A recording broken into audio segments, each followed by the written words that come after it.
Hello friends, जय माता दी। कैसे हैं आप सब दोस्तों। प्यारी सी सुबह की शुरुआत जैसी होती है वैसे ही पूरा दिन बीतता है और ऐसे में ज़रूरी है कि सुबह को हम अपनी बेहतर बना करके रखें। और अघन मास है तो अघन की भोर में अक्सर होता है कोहरा कोहरा मन, शीतल चलती रहती है।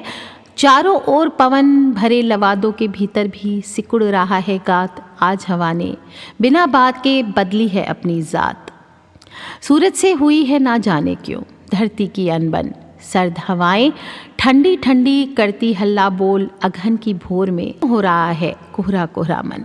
दोस्तों, पहाड़ों की सर्द हवाएं कुल्फी जमा देती और सर्दी में शायरी खुद ब खुद मुख से निकल आती है। तो आप सबको भी इस सर्द मौसम की हार्दिक हार्दिक शुभकामनाएं।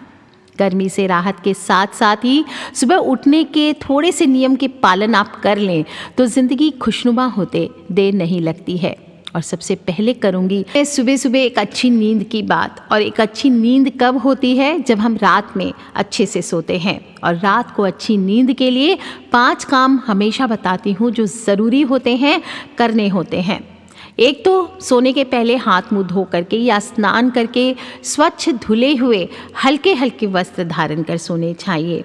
अपने कमरे और बिस्तर को साफ स्वच्छ फ्रेश रखना चाहिए। कम से कम झाड़ कर एक फ्रेश चादर डालकर सोएं। कमरे में गूगल आदि सुगंधित कोई भी धूप जो आपको पसंद हो या कोई रूम फ्रेशनर हो उसे आपको स्प्रे करके सोना चाहिए। वातावरण के साथ साथ अपने शरीर को, अपने मुख को भी सुगंधित रखना चाहिए। और फिर प्रभु का स्मरण करते हुए चुपचाप आंखें बंद करके लेट जाना चाहिए। हल्की अपनी रुचि अनुसार कुछ म्यूज़िक सुन सकते हैं, कुछ लिटरेचर, अच्छा लिटरेचर पढ़ना चाहिए। इस प्रकार से जो भी मनुष्य सोता है, कहा जाता है उसकी सुबह अपने आप अच्छी हो जाती है। और जब शास्त्रों की बात करें तो सुबह उठते ही कुछ विशेष कार्य करने की सलाह दी गई है। जैसे सुबह उठकर ज़मीन पर पैर रखने से पहले आप कुछ काम हैं वो कर लेते हैं तो एक तो आपका पूरा दिन बन जाता है, हर काम काज में आपको सफलता मिलती है और सुख समृद्धि को आप पा सकते हैं। प्राचीन शास्त्र जो हमारे हैं भले ही सालों पहले लिखे गए हों पर उनमें जो बातें कही गई हैं वो आज भी हमारे लिए कहीं ना कहीं उपयोगी है, जो हमें आदर्श जीवन जीने की सीख देते हैं और हर व्यक्ति को हर कार्य को करने की उचित विधि भी बतलाते हैं। ऐसे में अगर आप भी चाहते हैं कि सक्सेस माता लक्ष्मी आपके दरवाजे पर विराजित रहे, सदा के लिए आपके जीवन में शुभता आए, तो इन नियमों और आदर्शों का पालन करके आप अपने जीवन को और बेहतर और सफल बना सकते हैं। विशेषकर जब हम सुबह की शुरुआत अच्छी करते हैं तो हमारा दिन अच्छा जाता है। और इसीलिए कहा गया है कि ब्रह्म मुहूर्त में उठना चाहिए। ब्रह्म मुहूर्त जो कि सूर्योदय से ठीक आप 45 मिनट्स आगे पीछे ले लीजिए, इसको ही ब्रह्म मुहूर्त कहा जाता है। और अगर आपके लिए ये संभव ना हो तो अधिक से अधिक 6 से 7 बजे तक आपको अवश्य उठ जाना चाहिए। ऐसा करने से आपको धार्मिक लाभ भी मिलता है, साथ ही साथ जब वैज्ञानिक दृष्टि से देखते हैं तो आपको स्वास्थ्य लाभ भी मिलता है। जब हम धर्म लाभ की बात करते हैं तो देवी देवता ब्रह्म मुहूर्त में विचरण कर रहे होते हैं और इस समय सत्व गुणों की प्रधानता रहती है। इसलिए आप देखते होंगे कि जो मेन मंदिर है, सारे प्रमुख मंदिर हैं, इनके द्वार भी ब्रह्म मुहूर्त में खोल दिए जाते हैं और भगवान का श्रृंगार पूजन ये ब्रह्म मुहूर्त में किए जाते हैं। इसलिए जो भी मनुष्य इस समय उठकर स्नान करता है, ध्यान कर लेता है, उसका जीवन दिव्य हो जाता है, उसका वातावरण आसपास का दिव्य हो उठता है। वहीं अगर स्वास्थ्य लाभ की बात करें तो ब्रह्म मुहूर्त में उठने से सौंदर्य हो, बल हो, विद्या हो, बुद्धि हो, स्वास्थ्य हो, सभी की प्राप्ति होती है। विज्ञान भी कहता है कि ब्रह्म मुहूर्त में वायुमंडल प्रदूषण रहित होता है और इसी वक्त वायुमंडल में ऑक्सीजन की मात्रा सबसे अधिक होती है, जो कि हमारी फेफड़ों की शुद्धि के लिए महत्वपूर्ण होती है। ऐसे में मन मस्तिष्क आपका स्वच्छ रहता है और ब्रह्म मुहूर्त में बहने वाली आयु को अमृत तत्व माना गया है। इसलिए कहा गया है ब्रह्म मुहूर्त में जो भी मनुष्य उठकर टहलता है, इससे शरीर में संजीवनी शक्ति का संचार होता है। लेकिन बिस्तर से निकलने के पहले, सवेरे जागने के बाद आपको कुछ और काम भी करने चाहिए। जैसे जब आप उठकर बैठते हैं तो आपको दाहिने स्वर से सुबह उठना चाहिए, या फिर आप अगर बॉडी के हिसाब से, स्वर के हिसाब से उठते हैं तो पहले आप अपना चेक कर लें स्वर, कौन सा स्वर आपका चल रहा है। जिस नाक से आपको श्वास आ रही होती है वो आपका स्वर कहलाता है। उसी स्वर से आपको करवट लेकर के धीरे धीरे उठना चाहिए। अगली चीज़, आपको अपनी हथेलियों के दर्शन करने चाहिए। सुबह जागने के बाद सबसे पहले अपनी दोनों हथेलियों को रगड़ना चाहिए आपस में। इससे शरीर तुरंत जाग जाता है। और फिर दोनों हाथों को आंखों पर धीमे से रखना चाहिए। कहते हैं शरीर के उठने से पहले शरीर की इंद्रियों और दिमाग का उठना ज़रूरी होता है। इससे दशा भी सुधरती है, सौभाग्य भी सुधरता है, और हाथों में ब्रह्मा, लक्ष्मी और सरस्वती इन तीनों का वास माना गया है। तो कराग्रे वस्ते लक्ष्मी, कर मध्य सरस्वती, कर मूले तु गोविंदः, प्रभाते कर दर्शनम। इस प्रकार से आपको बोलना चाहिए। हाथ के अग्रभाग में लक्ष्मी विराजित हैं, मध्य में सरस्वती माता विराजित हैं और मूल में गोविंद परमात्मा का वास है। प्रातःकाल में हाथों के इस प्रकार पुरुषार्थ का प्रतीक माना गया है हाथ, इसके दर्शन करने चाहिए। कहा भी गया है कि सिर्फ इतना ही नहीं, हमारे दोनों हाथों में तीर्थ भी होते हैं। जो चारों उंगलियां होती हैं इनके सबसे आगे के भाग में देव तीर्थ माना गया है। तर्जनी जो हमारी फर्स्ट फिंगर, 4 फिंगर होती है, इसके मूल भाग में पितृ तीर्थ माना गया है। जो हमारी कनिष्ठा है, सबसे छोटी उंगली है, इसके मूल भाग में प्रजापति तीर्थ माना गया है।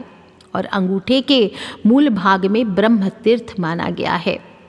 इसी तरीके से दाहिने हाथ के बीच में अग्नि तीर्थ और बाएं हाथ के बीच में सोम तीर्थ और उंगलियों के सभी पोरों और संधियों में ऋषि तीर्थ माना गया है। तो सुबह सुबह जब आप अपनी उंगलियों के इन पोरों के दर्शन करते हैं तो आपके सभी तीर्थों का आपका वास हो जाता है। इस प्रकार से पहले अपने हाथों के दर्शन करके फिर आपको धरती माँ को प्रणाम करके अपने बिस्तर से नीचे उतरना चाहिए। अपने पैरों को धरती पर टेकना चाहिए। क्या करना है, सुबह उठकर बिस्तर से ज़मीन पर अपने पैर रखने से पहले धरती को प्रणाम करें, क्योंकि शास्त्रों में भूमि को भी देवी माना गया है। और ऐसे में धरती पर पैर रखने के पहले हाथ जोड़कर क्षमा मांगनी चाहिए। इस प्रकार से जब हम धरती माता का सम्मान करते हैं तो धरती माता की कृपा हमारे घर परिवार की पर बरसती है, हमारे जीवन की मुसीबतें कम होती है। अब भूमि की देवी की कृपा आपको क्यों चाहिए? उस पर चलने के लिए, बहुत सारी चीज़ों के लिए। जो लोग भी मकान बनाना चाहते हैं अपना, उन्हें तो ये कार्य अवश्य करना चाहिए, क्योंकि धरती माता की कृपा होती है तभी आपके जीवन में अपना घर, मकान आदि आपको मिलता है। और पाँव रखने के पहले आपको बोलना चाहिए, समुद्र वसने देवी पर्वत स्तन मंडले विष्णु पत्नी नमस्तुभ्यम पाद स्पर्शम क्षमस्व में। समुद्र रूपी वस्त्रों वाली, पर्वत रूपी स्तन वाली और विष्णु भगवान की पत्नी है पृथ्वी देवी, मैं आपको नमस्कार करता हूँ। आप मेरे पैरों का स्पर्श होता है, इसलिए क्षमा याचना करता हूँ। इस प्रकार से आपको धरती पर पैर रखना चाहिए। अब आजकल के लोग हर चीज़ में साइंटिफिक एक्सप्लेनेशन मांगते हैं, तो ऐसे में आपको बता दूं, हर शास्त्रीय मान्यता के पीछे कोई ना कोई वैज्ञानिक तथ्य अवश्य होता है। जैसे कि उठते ही ज़मीन पर पैर रखने से सेहत पर बुरा असर पड़ता है, इसलिए जागने के साथ ही सीधे ज़मीन पर पैर नहीं रखने चाहिए, क्योंकि जब सुबह सुबह हम उठते हैं तो हमारे शरीर का तापमान और कमरे के तापमान में बहुत अंतर होता है। जो टेम्परेचर होता है दोनों पैर में और ज़मीन में अंतर होता है। ऐसे में अगर आप उठते ही ठंडी ज़मीन पर अपने गर्म पैरों को रख देंगे तो आपको सर्दी जुकाम हो सकता है, सेहत का नुकसान हो सकता है। इसलिए थोड़ी देर पैर को लटका के रखें। प्रार्थना करते करते कब समय बीत जाएगा, आपका बॉडी टेम्परेचर नॉर्मल हो जाएगा। इसके बाद ही आपको पैर ज़मीन पर रखने चाहिए। साथ ही साथ आपको नवग्रह की स्तुति भी करनी चाहिए। ब्रह्मा मुरारी त्रिपुरांतकारी भानु शशि भूमि सुतो बुधश्च गुरश्च शुक्रः शनि राहु केतवः कुर्वन्तु सर्वे मम सुप्रभातम्। इस प्रकार से नवग्रहों का भी ध्यान करना चाहिए, ताकि आने वाले दिन में सभी नवग्रह अपनी अपनी जो भी आपके जीवन में नवग्रह की समस्याएं हैं उसको दूर रखते हुए नवग्रह आपके जीवन में आपकी आगे बढ़ने में सहायता करें। क्या कहा गया है? ब्रह्मा मुरारी, मुरारी यानी विष्णु, और त्रिपुर नाशक शिव यानी तीनों देवता ब्रह्मा, मुरारी और त्रिपुर नाशक शिव तथा सूर्य, चंद्रमा, भूमि पुत्र मंगल, बुध, बृहस्पति, शुक्र, शनि, राहु और केतु, जो ये नवग्रह हैं, ये सभी मेरे प्रभात को शुभ और मंगलमय करें। कैसे बोलेंगे? ब्रह्मा मुरारी त्रिपुरांतकारी भानु शशि भूमि सुतो बुधश्च गुरश्च शुक्र शनि राहु केतवः कुर्वन्तु सर्वे मम सुप्रभातम। इस प्रकार से आपको प्रार्थना करनी चाहिए। जो लोग सनत कुमार की प्रार्थना करना चाहते हैं, ब्रह्मा के मानस पुत्र बाल ऋषि माने गए हैं सनत कुमार, सनातन जो हम धर्म का पालन करते हैं, सांख्य दर्शन के प्रवर्तक कपिल मुनि के शिष्य माने गए हैं, छंदों का ज्ञान कराने वाले मुनि पिंगल मेरे इस प्रभात को मंगलमय करें। साथ ही नाद ब्रह्म के विवर्त रूप षडज, ऋषभ, गांधार, मध्यम, पंचम, धैवत और निषाद, ये सातों स्वर, क्योंकि स्वर के बिना हमारा जीवन अधूरा है, इसलिए ये सातों स्वर को हम मनाते हैं। और हमारी पृथ्वी से नीचे स्थित सातों रसातल, कौन से रसातल है? सात पाताल माने गए हैं। कौन कौन से? अतल, वितल, सुतल, रसातल, तलातल, महातल और पाताल, ये मेरे लिए सुप्रभात करें। ये भी आपको धरती पर पैर रखने के पहले बोलना चाहिए, लेकिन ऑप्शनल है, इतना नहीं बोलना चाहिए तो आप सिर्फ जो पहले वाला श्लोक आपको मैंने बताया है, समुद्र वसने देवी पर्वत स्तन मंडले और ब्रह्मा मुरारी त्रिपुरांतकारी, ये बोल करके भी आप पैर रख सकते हैं। बाकी सातों समुद्र को भी प्रणाम किया जाता है। 7 समुद्र कौन से हैं? भूमंडल के लवनाब्धि, इक्षु सागर, सुरार्णव, आज्य सागर, दधि समुद्र, क्षीर सागर और स्वादु जल रूपी सातों सलिल तत्व, सप्त पर्वत, महेंद्र, मलय, श्रयादि, शुक्तिमान, ऋक्षुवान, विंध्य, पारियात्र, ये 7 पर्वत है। सप्त ऋषि कश्यप, अत्रि, भारद्वाज, गौतम, जमदग्नि, वशिष्ठ और विश्वामित्र। 7 ही द्वीप हैं, जम्बू, प्लक्ष, शामली, कुश, क्रौच, शाक और पुष्कर। और साथ ही वन है, दंडकारण्य, खंडकारण्य, चंपकारण्य, वेद आरण्य, नैमिषारण्य, ब्रह्म आरण्य और धर्म आरण्य। और भूलोक के 7 ही भुवन माने गए हैं, भू, भुवः, स्वः, मह, जनः, तपः और सत्य। ये सभी मेरे प्रभात को मंगलमय करें। इसको एक श्लोक में भी कहा जाता है, सप्त आर्णवा सप्त कुलाचलाश्च सप्त ऋषयो द्वीपवनानि सप्त कुर्वन्तु सर्वे मम सुप्रभातम। आप चाहे तो इन श्लोकों को रट के धीरे धीरे रख लीजिए, और नहीं तो आप मन में ही इनको प्रणाम कर सकते हैं। अपने गुण रूपी गंध से युक्त पृथ्वी, रस से युक्त जल, स्पर्श से युक्त वायु, ज्वलनशील तेज तथा शब्द रूपी गुण से युक्त आकाश, महत तत्व बुद्धि के साथ मेरे प्रभात को मंगलमय करे, अर्थात 5 बुद्धि तत्व मेरा कल्याण करे। इस प्रकार से आपको प्रार्थना करते हुए आपको धरती पर पैर रखने चाहिए। इन श्लोकों का प्रातः स्मरण भली प्रकार से ज्ञान करके आदर पूर्वक इनको पढ़ना चाहिए। शुरू में चाहे तो आप पर्ची बना के रख सकते हैं, और नहीं तो रट लीजिए, और नहीं तो हिंदी में आप इनका ध्यान करते हुए चरणों को अपनी धरती पर रखना चाहिए। आप देखेंगे कि आप इस प्रकार से सुबह की शुरुआत करते हैं तो कैसा चमत्कारी होता है। इसके बाद वॉशरूम जाइए, दंत धवन करिए, ब्रश आदि कीजिए, घर के मुख्य द्वार की साफ़ सफाई करिए। घर में नमक का पानी का पोंछा लगाना चाहिए। घर में जब आप पोंछा लगाएंगे तो पानी में थोड़ा सा नमक डाल करके, कुछ लोग अपवाद पैदा कर देते कि नहीं नमक से पानी का पोंछा नहीं लगाना चाहिए, बिल्कुल गलत है। नमक सफाई में इस्तेमाल किया जाता है, बिल्कुल कीजिए। सिर्फ संडे के दिन में जो लोग भी बहुत धार्मिक हैं उन्हें संडे के दिन में आपको नमक के पानी का पोंछा घर पे नहीं लगाना चाहिए। नमक का पानी का जो भी मनुष्य घर में पोंछा लगाता है झाड़ू मारने के बाद, उसके घर से नकारात्मकता बिल्कुल दूर होती है। किसी उस घर में रोग दोष जो होते हैं, ग्रह दोष होते हैं, वो सभी दूर होते हैं स्वयं ही, और माँ की कृपा आपके परिवार पर बनी रहती है। इसके बाद आपको स्नान करना चाहिए।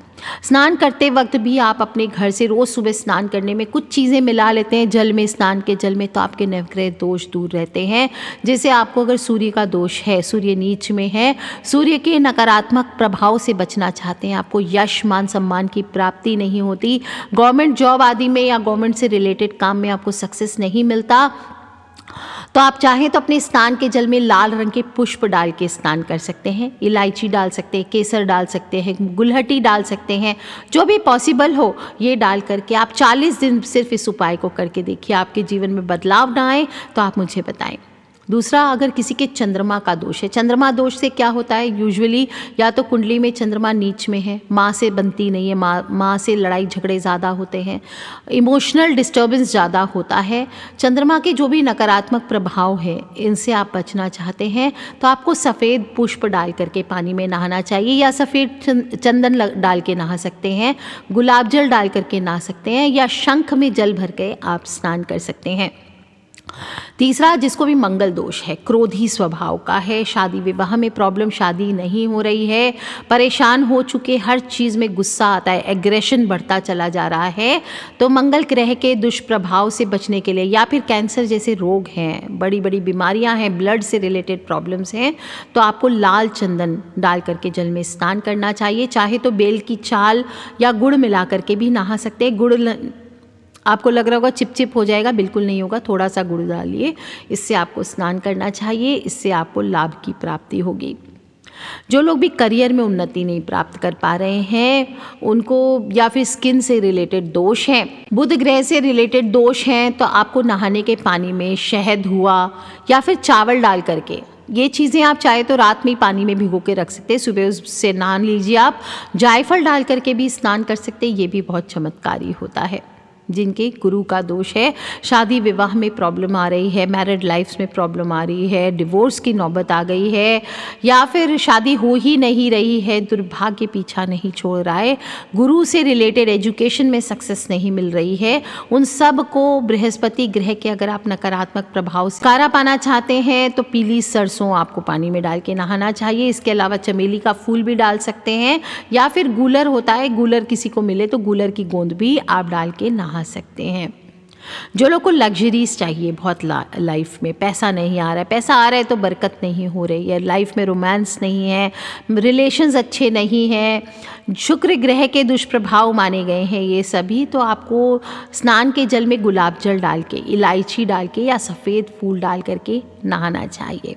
अब आपको शनि का दोष है, तो शनि दोष से राहत के लिए आप क्या करेंगे? शनि दोष से राहत के लिए आपको हड्डियों में बीमारी है, एक्सीडेंट्स के योग बन रहे हैं, लेजीनेस आ गया, शरीर भारी हो गया है, कोई काम में दिल नहीं लगता, परेशानी पे परेशानी आती रहती है। जब शनि की 7.5 महादशा हो, अच्छा आदमी हार जाता है। अगर आपने एक तो आपको उस समय क्या करना चाहिए, अपने कर्म अच्छे रखने चाहिए, किसी को हर्ट ना करें, और दूसरा स्नान के जल में आप काले तिल डाल करके नियमित रूप से स्नान कीजिए, यह आपके लिए चमत्कारी रहेगा।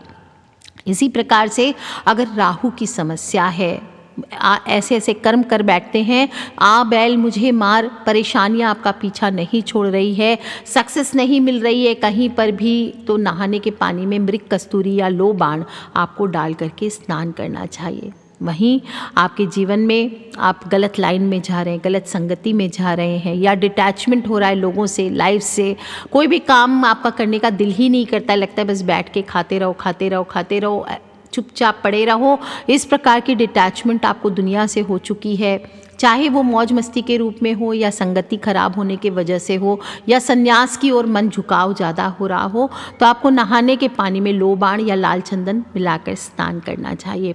इस प्रकार से सुबह सुबह नवग्रह के अनुसार आप चाहें तो स्नान कर सकते हैं। स्नान करने के बाद आपको स्वच्छ धुले हुए वस्त्र पहनने चाहिए। कुछ लोगों को मैंने देखा है पहले से पहने हुए वस्त्र लाद लेते हैं, उसमें कुछ भी नयापन नहीं आता है, कुछ भी चार्म नहीं आता है, कुछ भी आपको अच्छा एहसास नहीं होता है, बस ये है कि आपने अपने शरीर को ढक लिया। लेकिन आपको बता दूं, कपड़े भी पहनना एक प्रकार की कला होती है। कपड़े हमेशा धुले हुए, प्रेस किए हुए, सुंदर साफ स्वच्छ हल्के वस्त्र धारण मनुष्य को करने चाहिए।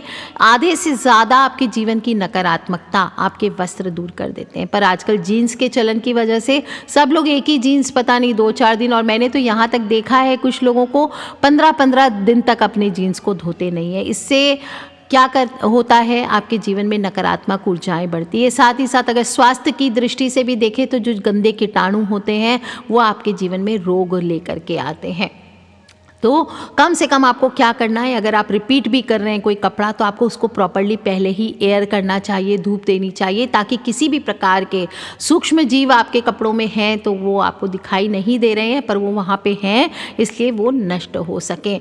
तो फ्रेश कपड़े पहने, स्वच्छ कपड़े पहने, हल्के हल्के वस्त्र पहने, सफ़ेद, हल्के आसमानी, नीले या अपने जो भी आपकी रुचि के अनुसार है वो वस्त्र पहने, पर धुले हुए पहने। अपने ग्रहों के अनुसार भी वस्त्रों का चयन आपको करना चाहिए, वो मैं दूसरे वीडियो में डिस्कस करूँगी। और तैयार होने के बाद हल्का श्रृंगार अवश्य करें। लड़के अच्छे से बालों को अपने पोंछ करके कंघी करें, स्त्रियों को भी चाहिए बालों में कंघी करके एक चुटकी तेल अपने बालों में लगाएं और इस प्रकार से सुंदर श्रृंगार करें। और फिर 1 लोटा जल सूर्य देव को अवश्य अर्पित करें। सूर्य जीवन शक्ति देते हैं। सूर्य सच में जो प्रत्यक्ष देवता हैं वो सूर्य हैं, इसलिए उनके दर्शन आपको अवश्य करने चाहिए। 1 लोटा जल लेकर के जाइए। ओम सूर्याय नमः, ओम भास्कराय नमः, ओम आदित्याय नमः, ओम भूर्भुवः स्वः तत्सवितुर्वरेण्यं भर्गो देवस्य धीमहि धियो यो नः प्रचोदयात्। ये मंत्र जो मनुष्य उच्चारण करता है प्रतिदिन नियमित रूप से सूर्य को जल दे करके, या ऐसे भी कहा जाता है उसके जीवन में कभी भूमि दोष नहीं आता, उसके जीवन में कभी भी कलह नहीं आता है, कलेश नहीं आता है, और अगर आते भी हैं तो स्वयं से ही रास्ता दूर हो जाता है। तो इस प्रकार से जल अर्पित करें। इसके बाद उसी लोटे में जल भर लें, दक्षिण मुखी हो जाएं। अपने घर के पितृ, जो पूर्वज जिनका वंश आप चला रहे हैं, जिनकी वजह से आप इस पृथ्वी पर उपस्थित हैं, उनका शुक्र आपको अदा करना चाहिए। तो 1 लोटा जल दक्षिण मुखी होकर के अपने पितृ के नाम का, चाहे तो काले तिल डाल लीजिए या ऐसे ही अर्पित करें। ओम सर्वेभ्यो पितृभ्यो नमो नमः। फिर 1 लोटा जल तुलसी के पौधे में, तुलसी का पौधा हो, पीपल का पौधा हो, शमी का पौधा हो, केले का पौधा हो, जो भी आपने रखा है, अपराजिता का पौधा हो, आपको 1 लोटा जल अवश्य अर्पित करना चाहिए। ये हमारी प्रकृति को थैंक्स बोलने का तरीका है, क्योंकि वही प्रकृति जिसके पेड़ पौधे जल, हम इनको यूज़ करके अपने जीवन को बना रहे हैं, हम इनसे भोजन प्राप्त कर रहे हैं, औषधियाँ प्राप्त कर रहे हैं, तो इनको हमें शुक्रिया अवश्य बोलना चाहिए। और आपको मैं जो बता रही हूँ वो बोलने में, सुनने में बहुत समय लग रहा है, लेकिन जब आप रेगुलर इसे करेंगे, कुल मिलाकर के 1 से 1.5 मिनट, आपके 24 घंटे में सिर्फ 1 से 1.5 मिनट आपको व्यय करना है। इस प्रकार से प्रकृति का शुक्रिया करें और इसके बाद आ जाएं अपने देवी देवताओं के मंदिर के पास। एक छोटा सा दीपक जलाइए, वहाँ पर कम से कम अपनी इष्ट की प्रार्थना कीजिए। आपको भाव है तो उनके प्रति जो भोजन आपने बनाया है, वो पवित्र भोजन आप उनको थोड़ा सा अर्पित कीजिए। और 1 रोटी गाय की, पहली रोटी गाय की हमेशा नियम होना चाहिए। जो लोग पहली रोटी गाय की नहीं दे पाते हैं, गाय आदि का प्रावधान नहीं है आपके पास, तो आप ये रोटी ले जाते वक्त किसी भी गरीब को, किसी मांगने वाले को या किसी को आप दान कर सकते हैं।